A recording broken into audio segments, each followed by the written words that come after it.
Breaking news. It's official, Cleveland Browns fans. Shedeur Sanders is the starting quarterback this week against the 49ers. Coach Kevin Stefanski confirmed it. Ian Rappaport tweeted it out. It's happening. It's here. He is officially the Browns starting quarterback going forward for the foreseeable future. This is good news. Welcome into the Browns Report. I am your host, Joey O'Donoghue. We're going to talk about what this means for the Browns going forward. We're going to look at his first start and talk about why this is the right move. What's also really notable about it is Dillon Gabriel cleared concussion protocol, but will remain quarterback too. So this is officially a benching for Dillon Gabriel. Shedeur has earned the starting quarterback spot with his first start. And we're going to look at some things that I think show you it makes sense that he earned this start. But I want to hear from you guys in the comments section before we do that. Is it the right move? Are the Browns doing the right thing by making Shedeur Sanders their starting QB? Type Y for yes if you think so. Type N for no if you think they should have stuck with Gabriel or whoever else. Well, they're the only two on the roster, so let me know in that comment section. I think it is absolutely the right move. Now, before we talk more about it, also make sure you guys hit that subscribe button. We're almost at 62,000 already, just 175 subs away. Join the party if you want Cleveland Browns news, if you want quarterback updates to be in the know. I make daily videos about it. So hit that sub button, join the party, help us push to 62K. Appreciate all you guys for being a part of this family and on the channel. All right, what makes Shedeur's first start more impressive is you have to put in perspective the Cleveland Browns situation. I don't think a lot of people realize, one, the standard he's being judged at, when he's a rookie quarterback making his first ever NFL start for this team that has a bad offensive line. And Shedeur, who has been knocked for taking sacks, only took one sack in that game against the Raiders and Max Crosby. He did a great job handling the pressure, much better, much more improved, and was getting out of the pocket, evading pressure, extending plays.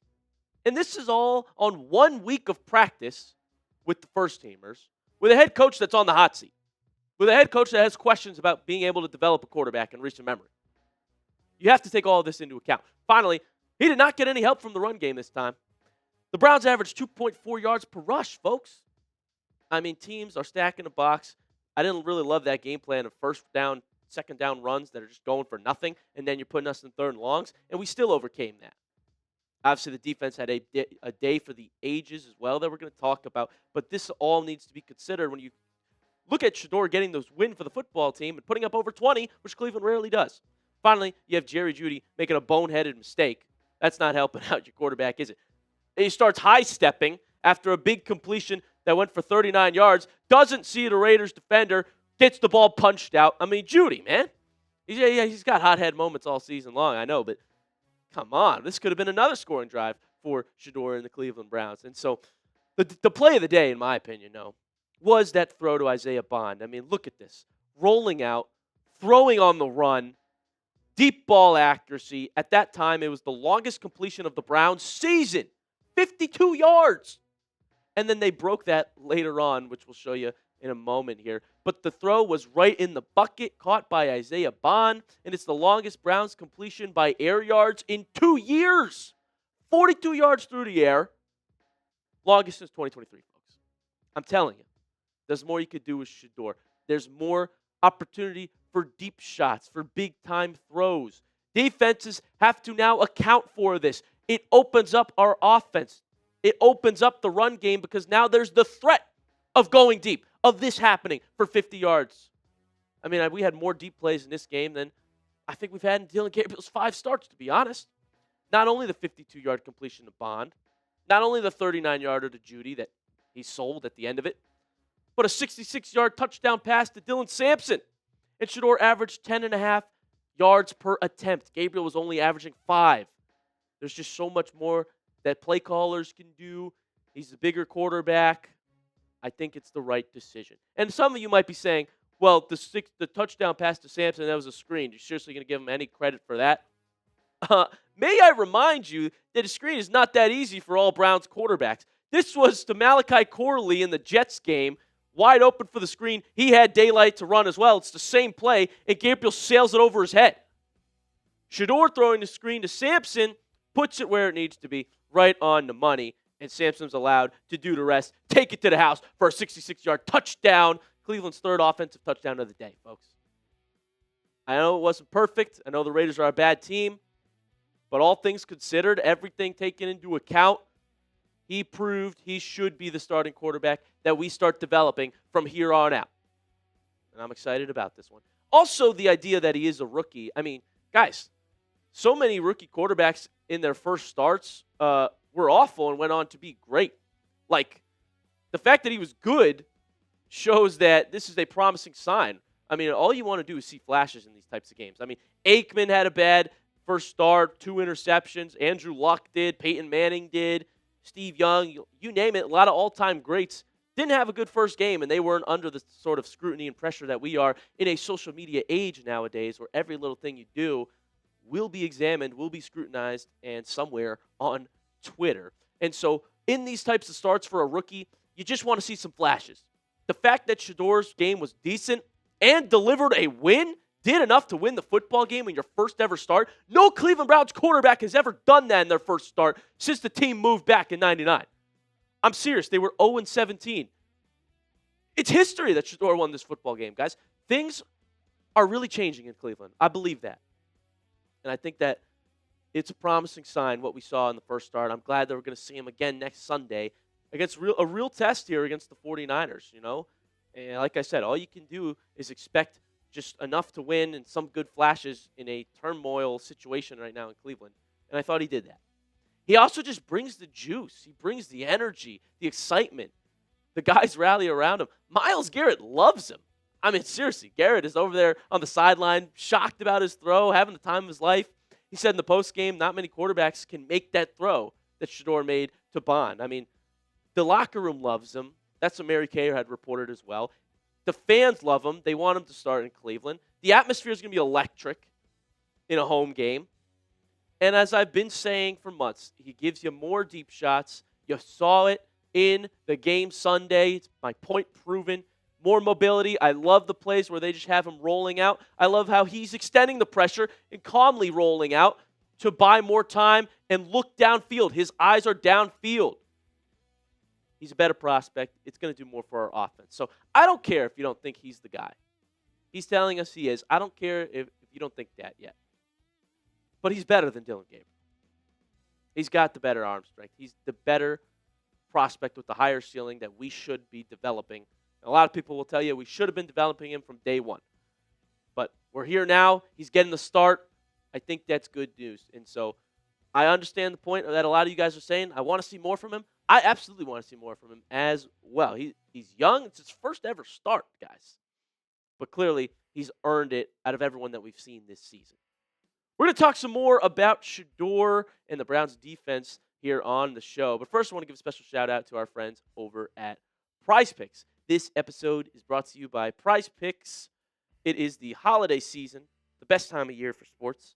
Bowl games, basketball matchups, playoff pushes. It is all happening at once. And while you and I are out here making decisions every day, what gifts to buy, what to eat, which game to watch, there's one place where it feels good to be right. Prize Picks. I love this app, man. It's fun. I win money.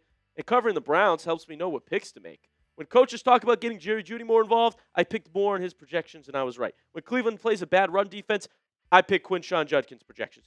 And is your fantasy season already over? One of my teams is cooked. But with Prize Picks, I don't have to wait until next year's draft. Prize Picks lets you play fantasy football every week. Pick your favorite players and win when they hit their projections every week. No draft required. Prize Picks is simple to play. Just pick more or less on at least 2 player stats. If you get your picks right, you could cash in. I cashed in this week because I had the more on Shedeur. More than half a passing touchdown, more than 157.5 passing yards, and then I threw in Michael Badgley, more than half a field goal made to get another team in there. But I won money. It's because I cover the Browns, folks. You can do the same if you download the Prize Picks apps today and use code CLNS to get $50 in lineups after you play your first $5 lineup.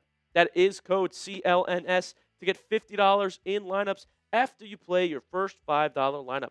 Prize Picks, it is good to be right. Browns fans, I want to hype you up here right now. I want us to get hopeful. I think the Cleveland Browns could be dangerous. I'm talking about next year, maybe even for this back half of the season. But Sunday was a complete game.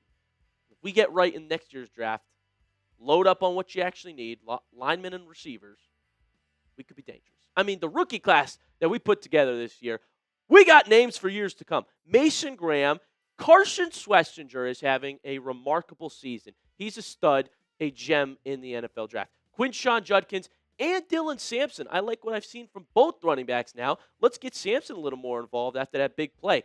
Obviously, both quarterbacks you drafted, Shedeur Sanders and Dillon Gabriel. If Shedeur can really be developed to be your starting quarterback for a couple years, this is an absolute W, not to mention Harold Fannin Jr., who is a yards after catch reception machine, and Isaiah Bond, the speedster, getting up to speed, pun intended. Look at that class, folks. We're going to be dangerous next year. Get ready. And if this defense plays as it has been, if Myles Garrett, oh my goodness, he is having a season for the ages. Finally, he's put the league on notice, at least the other fans who don't realize, because you and I have been saying Myles Garrett's the best defensive player in football for years. They were trying to make it a debate for some other guys, Micah or TJ Watt. It's not close this year.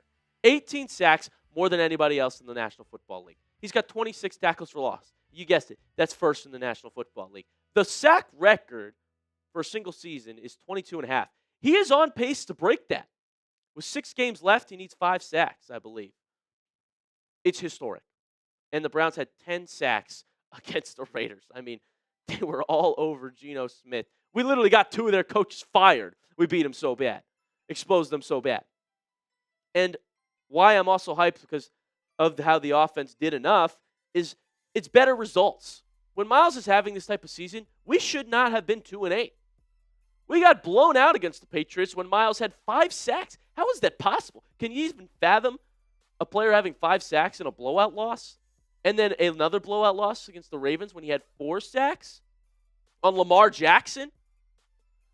These are the results we should see. When Myles has a 3-sack game, we should be blowing out the other team. And again, I get it. It's the Raiders. They suck so bad. But I feel like it still would have been a closer game with that offense that we saw with Shedeur as the starting quarterback. And so this is what the Cleveland Browns can be, folks. A stacked defense and an offense that can do a little bit more, move the ball enough to win games. This is what could happen. And I can't believe still how many players, how many quarterbacks went before Shedeur Sanders on draft night. I mean, he's clearly is a better prospect than a lot of the rookies that were taken before him. Heck, he's got the same amount of wins as Cam Ward does this season. And Shedeur's played 1 game. Unbelievable. Let's flash back, actually, to Mel Kiper on draft night, who was just in shock about Shedeur sliding. He said, for Deion Sanders and Shedeur Sanders, all I can say is I think it's disgusting. I don't understand what the heck is going on with this. 5th player on my board. It's never happened before in 47 years where a player that high has dropped this far. With other quarterbacks being taken who aren't as good as Shedeur, aren't even close in my opinion in terms of accuracy, toughness, arm strength. Toughness, I will say, is another great quality of Shedeur Sanders. I think nothing can rattle this guy. Like, the pressure that he's under, the eyes that are on him, the haters that are out there, and he's out there giving press conferences saying, I'm the guy you're looking for. I know I'm the guy. Both those quotes were before he even took a snap as a starter. Like, the confidence to say that, that's big time. It never made sense why he slid. But here we are. Finally, he's the starting quarterback for the Cleveland Browns in the NFL. Chime in for me. What was your one-word reaction when I gave you this news that Shedeur is being named the starting quarterback? Give me one word down below. How you feeling? What do you think about it? We'll go read those comments to see what the Browns fans feel like. And don't miss our watch party because we'll be live again for it. It's going to be electric, ladies and gentlemen. I do also want to give a actual shout-out to Deshaun Watson here. Can you believe that? He was on the sidelines making his first road trip. He really was helping Shedeur, mentoring him, looking over the iPad with him. I saw this consistently being shown on the broadcast. Well, Watson trying to earn that paycheck some way, right? Because he can't play or play well for us last time he did. But shout out to him who actually was helping mentor Shedeur. Watson, a veteran in this league right now, and had success with another team in years past. But good to see him on the sideline helping out the young rookie. Folks, that's going to do it for us today on this edition of the Browns Report. Thank you so much for tuning into this one. Breaking news. I think there's going to be a lot of energy, a lot of excitement around the Cleveland Browns. We've been wanting this for so long. Let's see what Shedeur does this Sunday against the Niners. Thank you so much for watching. Hit that subscribe button. We're almost at 62K, and I'll see you next time.